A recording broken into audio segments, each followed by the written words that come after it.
De ser un tipo ordinario y ladrón de esquina a dirigir un ejército de matones, alianzas con narcos, guerrilleros y políticos y a amasar una fortuna. Pablo Escobar, que en su momento fue el narcotraficante más buscado del mundo, terminó muerto con un tiro en la cabeza sobre un tejado en un barrio en Medellín. Han pasado 32 años, pero todavía quedan más que sus rezagos de maldad. La nena Arrázola volvió sobre sus excesos, su personalidad y sus crímenes. Pablo Escobar llamaba directamente a los magistrados de la corte diciéndole dónde estaban sus hijos, y también por parte del M-19 en la demanda armada y la proclama mencionan como uno de los objetivos es la inconstitucionalidad del tratado de extradición. En ese contexto, pues todos los indicios conducen allá, y está la versión directa de que ellos financiaron antes la toma para que tuvieran armas o tuvieran algún apoyo en ese sentido, y se dice que la suma fueron $2 millones. El exmagistrado José Roberto Herrera, quien hizo parte de la Comisión de la Verdad en 1992, justamente para eso, para investigar qué pasó ese 6 de noviembre de 1985, cuando un grupo de guerrilleros del M-19 asaltaron el Palacio de Justicia, el mismo día que sesionaban los magistrados para hablar sobre la extradición, que era, en ese entonces, a lo único que le tenían pánico los narcos. Colombia entregará a los delincuentes solicitados por la comisión de delitos en otros países para que se les castigue de manera ejemplar. ¿Qué pasaba? Los magistrados de la Corte, especialmente Sala Penal y Sala Constitucional, estaban amenazados. ¿Por quiénes? Por los extraditables. Ese día de la toma, precisamente, la única sala que estaba reunida era la Sala Constitucional, que debía decidir la constitucionalidad de la ley aprobatoria del Tratado de Extradición con los Estados Unidos. Una tremenda coincidencia, y como Pablo Escobar tenía comunicación directa con jefes del M-19 de esa época, pues la historia que cuenta el magistrado, con todo el rigor de años de investigación y por testimonios de narcos, guerrilleros, víctimas, militares en retiro, es que sí hubo al menos intereses que poco a poco los fue acercando, hasta el punto que figuras del M tenían contacto asiduo y frecuente con el jefe mafioso de Medellín. Personas del M-19 pues también proporcionaron alguna información en el sentido que ellos estaban divididos, porque había personas del M-19 que definitivamente no eran partidarios ni del narcotráfico ni de la lucha contra la extradición, pero otros sí. Eso también hay que tenerlo en cuenta para decir la verdad. Es que sobre ese ataque arbitrario al Palacio se ha dicho mucho y seguramente se seguirá diciendo. Y también sobre este hombre, Pablo Emilio Escobar Gaviria, este criminal que ha muerto a balazos sobre un tejado en esta casa del barrio Los Olivos de Medellín, en la carrera 79B, y que por estos días su nombre vuelve y aparece como posible y el más seguro patrocinador del asalto a la justicia.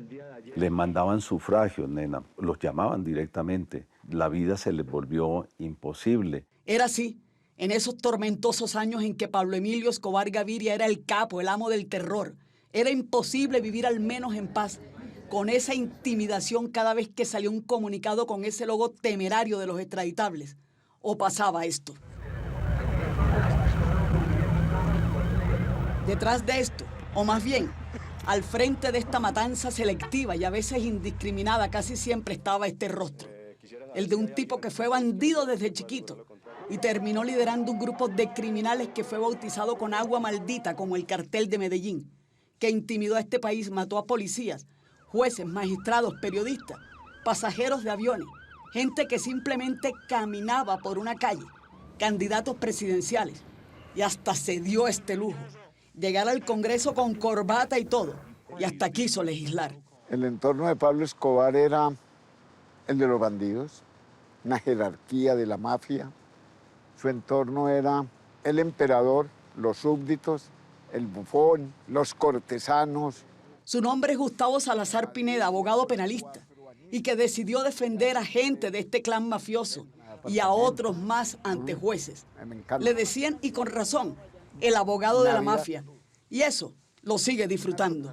Un psicópata, creador, un inteligente, un artista de la maldad. Ese era Pablo Escobar. Un psicópata, por lo menos.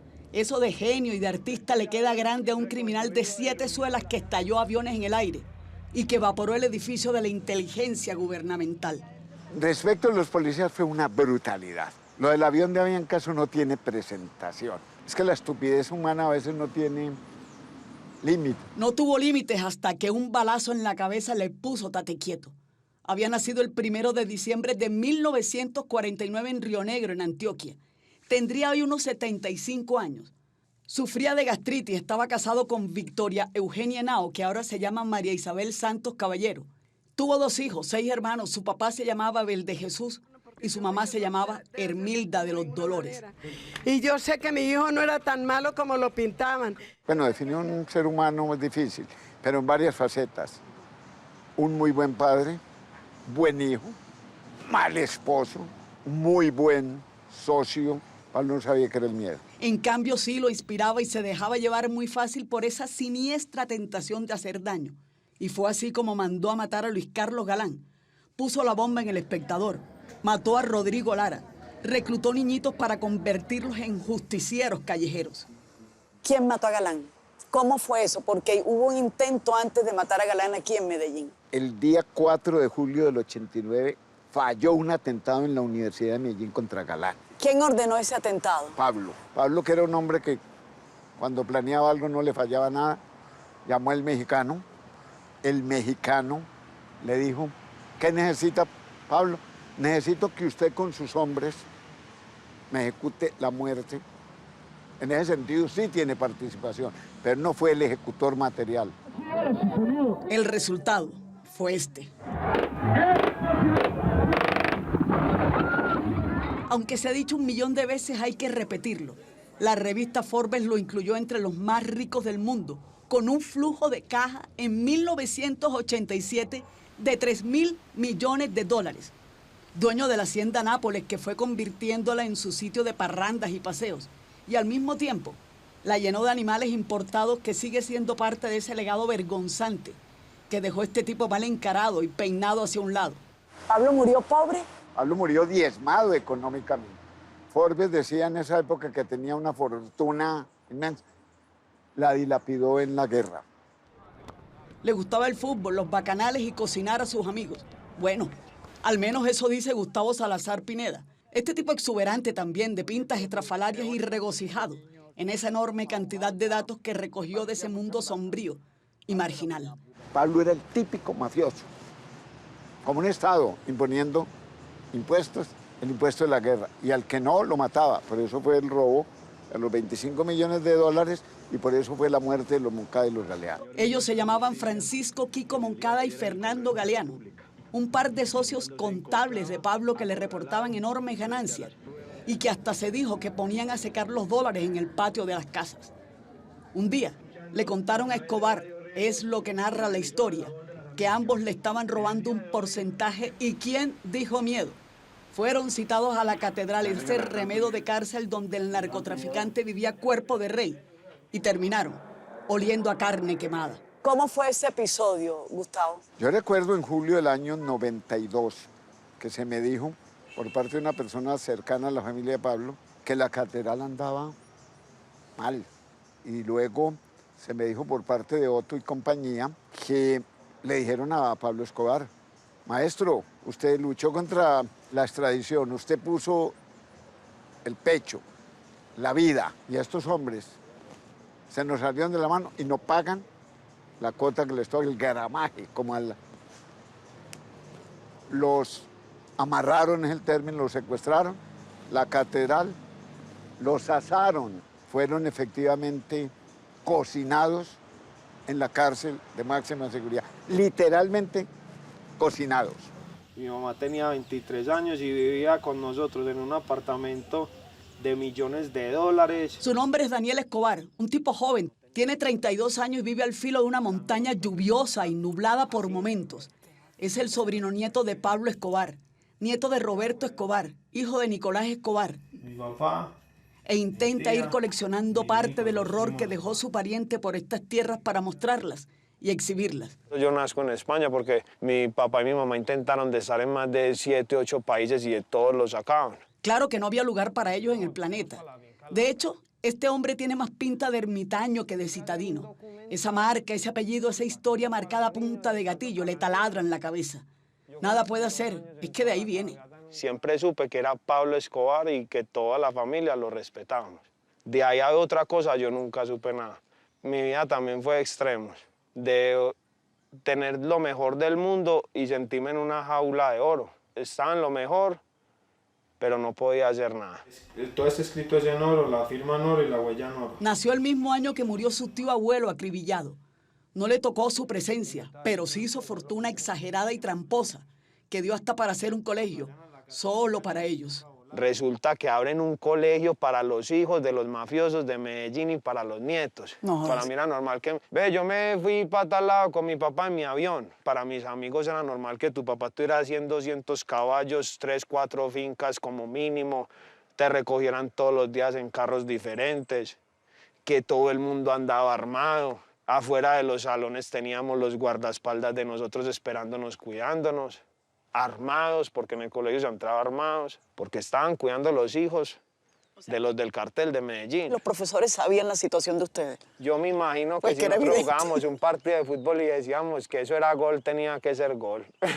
Suena a fantasía eso del colegio, pero en esta galaxia abundante y arrogante de los mafiosos, cualquier cosa podía pasar.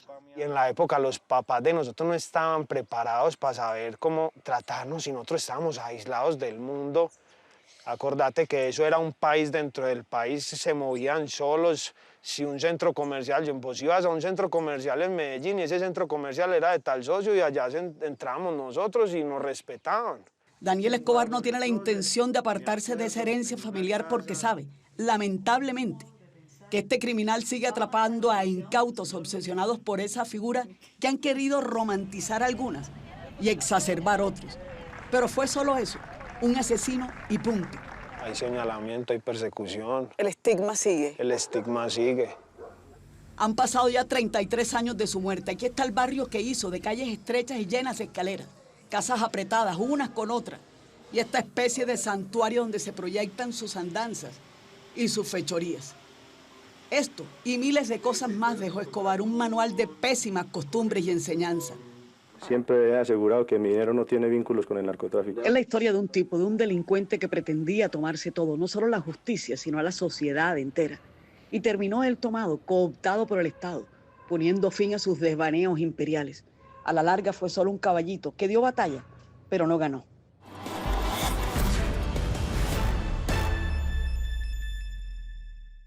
¿Se acuerdan de la libretica de Escobar que inmortalizó el gran Andrés Parra? Pues bien, en este libro, Palacio de Justicia desclasificado, el periodista Andrés Carmona descubre una libretica que fue encontrada en un allanamiento y que termina siendo una pieza más en la relación que presuntamente hubo entre el cartel de Medellín y el M-19.